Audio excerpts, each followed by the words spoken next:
రతన్ టాటా వీలునామాలో ఏముందో తెలుసా? సాధారణంగా వీలునామా అంటే భార్య బిడ్డలకు తమ ఆస్తి దక్కేలా రాస్తారు. మరి భార్య బిడ్డలు లేని రతన్ టాటా ఎవరికి రాసి ఉంటారు? కోటి 2 కోట్ల ఆస్తి కాదు, టాటా ఆస్తి దాదాపు 10,000 కోట్ల రూపాయలు. ఈ 10,000 కోట్లు ఎవరికి వెళ్ళి ఉంటాయో ఊహించగలరా? వేల కోట్ల సామ్రాజ్యాధిపతి అయిన రతన్ టాటా మానవత్వం మూర్తిభవించిన వ్యక్తిగా అందరికీ తెలుసు.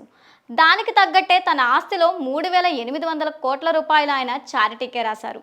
తన పేరుతో ఉన్న ఎండోమెంట్ ఫౌండేషన్ ట్రస్ట్లకు రతన్ టాటా ఆ నిధులను రాసేశారు. అంతేకాదు, టాటా సన్స్లో ఆయనకున్న వాటాలతో పాటు ఇతర ఆస్తులు కూడా అందులో ఉన్నాయి. అంతేకాదు, దగ్గర బంధువులకు, తన ఇంటి వద్ద పనిచేసే వారికి, తన చుట్టుపక్కల ఉండేవారికి ఎంతో మందికి రతన్ టాటా వీలునామాలో ఆస్తులు రాశారు. తన సవతి సోదరీమణులకు రతన్ టాటా 800 కోట్లు విలువ చేసే ఫిక్స్డ్ డిపాజిట్లను, స్టాక్స్ను, ఖరీదైన వాచీలు, పెయింటింగ్లను ఇచ్చారు. సన్నిహితులకు, స్నేహితులకు కూడా మర్చిపోలేదు. రతన్ టాటా టాటా గ్రూప్లో పనిచేసిన మాజీ ఉద్యోగి రతన్ టాటాకు అత్యంత సన్నిహితుడు అయిన మోహిన్ ఎం దత్తాకు 800 కోట్లు విలువ చేసే ఆస్తులు ఇచ్చారు. అంతేకాదు, ఆలీబాగ్లోని బంగ్లా 3 పిస్టల్స్లను తన మిత్రుడైన మోహిల్ మెస్త్రి పేరు మీద రాశారు.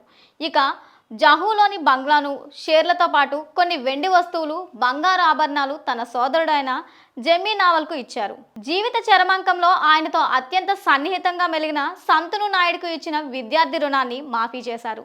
రతన్ టాటాకు కేర్‌టేకర్ గాను, జనరల్ మేనేజర్ గాను సంతను నాయుడు వ్యవహరించారు. అంతేకాదు, తన పొరిగింట్లో ఉండే జేక్ మాలిక్ అనే వ్యక్తికి ఆయన ఇచ్చిన 23 లక్షల రూపాయల అప్పును కూడా రద్దు చేశారు. రతన్ టాటాకు మూగజీవాలంటే ఎలలేని ప్రేమ. వీధి సునకాల సంరక్షణ కోసం ఆయన ఆసుపత్రులను కూడా నిర్మించారు.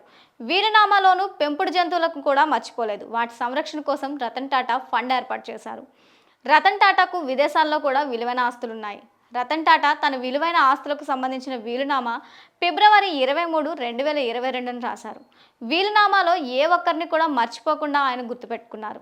అయితే ఆయన రాసిన వీలునామాలను పరిశీలించి తదనుగుణంగా ఆస్తుల కేటాయింపులు చేయాలని ఇప్పటికే బాంబే హైకోర్టులో పిటిషన్ దాఖలా కాగా, ఈ ఆస్తుల కేటాయింపు ప్రక్రియ పూర్తయ్యేసరికి మరో 6 నెలల సమయం పట్టే అవకాశం ఉంది.